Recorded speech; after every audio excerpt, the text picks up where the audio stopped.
देवी पार्वती का शिव जी से विवाह केवल प्रेम की परिणति नहीं था, बल्कि यह एक लंबी साधना, अग्निपरीक्षा और अडिग श्रद्धा की महान कथा है।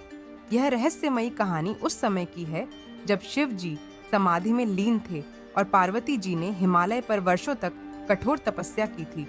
यह कोई साधारण प्रेम कथा नहीं थी, बल्कि यह दिखाता है कि एक नारी किस प्रकार अपनी साधना और समर्पण से स्वयं को शक्ति का साक्षात रूप सिद्ध करती है।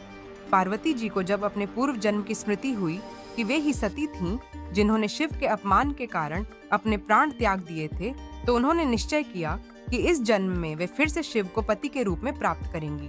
लेकिन शिव जी उस वियोग के बाद संसार से पूर्णतः विरक्त हो गए थे और समाधि में लीन हो गए थे।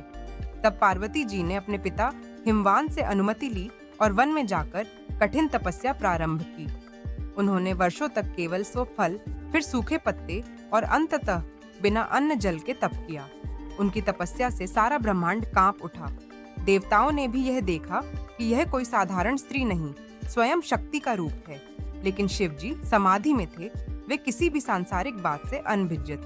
तब देवताओं ने शिव जी को पार्वती की शक्ति और समर्पण का बोध कराने के लिए एक युक्ति निकाली। शिव जी के गणों ने नंदी बैल का रूप धारण कर पार्वती जी की परीक्षा लेने का निर्णय किया। एक दिन जब पार्वती तपस्या में लीन थीं, तब नंदी उनके पास पहुंचे और बोले, हे तपस्विनी, तुम किस लिए इस प्रकार की कठिन साधना कर रही हो? पार्वती जी ने उत्तर दिया, मैं भगवान शिव को पति रूप में प्राप्त करना चाहती हूँ, इसीलिए तप कर रही हूँ।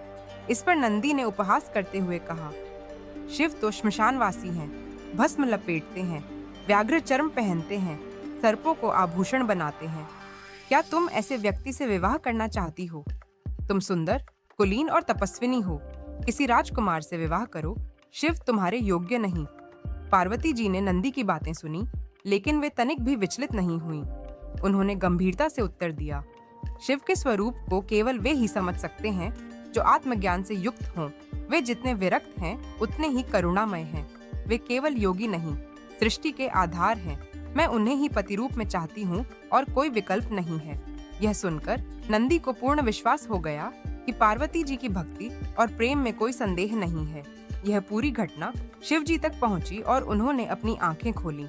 उन्हें पहली बार अपने वियोग के बाद किसी ने फिर से प्रेम पूर्वक पुकारा था, और वह पुकार केवल सांसारिक नहीं, आत्मिक थी। शिव ने पार्वती को स्वीकार करने का मन बनाया, लेकिन उससे पहले वे स्वयं भी उनका परीक्षण करना चाहते थे। वे एक साधु का रूप धारण कर पार्वती के पास पहुंचे।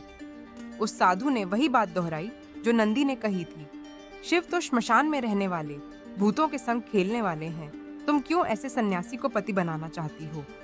पार्वती जी ने साधु को देखकर मुस्कुराते हुए उत्तर दिया, आप साधु हैं, आपको शिव के योग और ज्ञान की महिमा झात होनी चाहिए।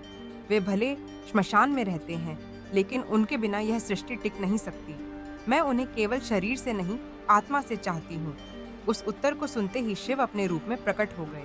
पार्वती जी की भक्ति, तपस्या और अडिग प्रेम ने उन्हें जीत लिया था।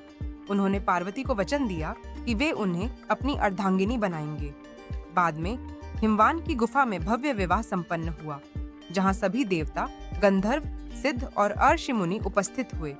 इस रहस्यमयी कथा का सार यह है कि सत्य प्रेम केवल भावनात्मक नहीं होता, वह साधना, आत्मनिष्ठा और धैर्य का मार्ग है। पार्वती जी का यह रूप केवल प्रेमिका का नहीं, बल्कि साध्वी, तपस्विनी और दिव्यता का अद्भुत संगम है।